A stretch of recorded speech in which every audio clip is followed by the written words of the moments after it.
बिस्मिल्लाहिर्रहमानिर्रहीम नहमदुहु नुसल्ली अला रसूलिहिल करीम अम्मा बाद।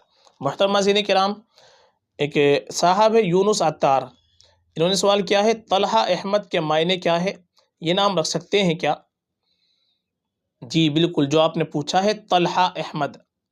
तलहा देखिए, इसके माना की तरफ अगर हम देखते हैं तो तलहा के माना तो आते हैं एक सेहराई झाड़, यानी जो जंगल के अंदर, सेहरा के अंदर जंगल में जो झाड़ होती है, झाड़ियाँ वगैरह, तो उनको कहते हैं तलहा। और एक माना तलहा के आते हैं मोज़, यानी केला, केले को भी तलहा कहा जाता है। अलबत्ता तलहा कई एक बरगुज़ीदा सहाबाए किराम रिज़वानुल्लाहि अलैहिम अजमईन का नाम गुज़रा है, यानी बहुत सारे सहाबा का नाम तलहा गुज़रा है। तो इस एतबार से चूँकि सहाबी का नाम है, और सहाबी का जब हमको नाम रखना हो तो उसमें माना की तरफ तवज्जो नहीं देनी चाहिए। सहाबी के नाम की निस्बत काफ़ी होती है, चूँकि सहाबी का नाम हम निस्बत के लिए रखते हैं, बरकत के लिए रखते हैं, तो ये नाम बहुत ही मुबारक है, बाइस बरकत है, बाइस फ़जीलत है। तलहा नाम बिल्कुल आप रख सकते हैं, इसके माना की तरफ तवज्जो नहीं दीजिए, निस्बत के एतबार से ये बहुत ही अच्छा नाम है। तो तलहा अहमद, अहमद ये तो हुज़ूर पाक सल्लल्लाहु अलैहि वसल्लम का नाम है। अहमद के मानाते हैं बहुत ज़्यादा तारीफ़ करने वाला। तो तलहा अहमद ये बहुत ही बेहतरीन नाम है, बहुत ही मुबारक नाम है, बाइस फ़जीलत नाम है।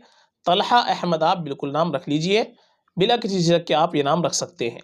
और हमेशा हमको इस बात की कोशिश करनी चाहिए कि हम अपने बच्चों का नाम रखें तो अंबिया किराम अलैहिमुस्सलातु वस्सलाम के नामों पर, सहाबा रज़ियल्लाहु अन्हुम अजमईन के नामों पर, जो नेक लोग गुजरे हैं उनके नामों पर नाम रखने की कोशिश करनी चाहिए। क्योंकि माँ बाप के ऊपर औलाद का सबसे पहला हक़ ये है कि माँ बाप अपने बच्चों का अच्छा नाम रखें। लेकिन आजकल हो ये रहा है कि माँ बाप अच्छा नाम उस नाम को समझते हैं कि जो आस पास महल्ले में, रिश्तेदारों में किसी का ना हो, इसलिए हम बिल्कुल नया नाम तलाश करते हैं। और नए नामों की वजह से आजकल माँ बाप जो नाम रख रहे हैं अपने बच्चों का, बेमाना नाम रख लेते हैं, मुहम्मल नाम रख लेते हैं, यहाँ तक कि गैर इस्लामी भी नाम रख लेते हैं। तो ये बिल्कुल भी सही नहीं है। माँ बाप के ऊपर औलाद का पहला हक़ ये है कि अच्छा नाम रखें, अच्छी निस्बत से नाम रखें। तो हमेशा हमको अच्छा नाम रखने की कोशिश करनी चाहिए। तो ये नाम बहुत ही मुबारक है, बेहतरीन है, बिल्कुल आप रख सकते हैं। फ़क़त वल्लाहु आलम।